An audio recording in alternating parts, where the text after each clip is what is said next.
কিরে ভাই, আজকে হঠাৎ রুবেল ভাই আমাকে ইনভাইট দিচ্ছে। তো গাইস চলো রুবেল ভাইয়ের গ্রুপে গিয়ে দেখি কি বলে। হ্যাঁ ইসমাইল ভাই, কি অবস্থা, কেমন আছো? হ্যাঁ ভাই, আছি আলহামদুলিল্লাহ ভালো। আপনার কি অবস্থা, কেমন আছেন আপনি? আমার আর ভালো থাকা, যাই হোক তারপরে মনে করো না ওইটা বাচ্চা আছি। তো আজকে মনে করো একটা কাস্টম খেলার লাগিয়া মন চাইতেছে, তো চলো তোমার সাথে একটা 1 vs 1 কাস্টম খেললে আহি। আমার সাথে 1 vs 1 কাস্টম খেলবেন আপনি?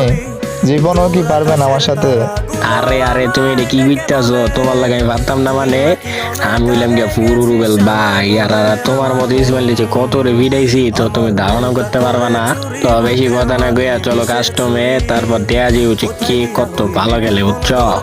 ওকে ঠিক আছে, চলেন। আপনার যেহেতু এতই মাইর খাওয়ার শখ, তাহলে একটা কাস্টম বানান। আচ্ছা ঠিক আছে, তুমি তাহলে গ্রুপে দাঁড়াও, আমি কাস্টম বানাইতেছি।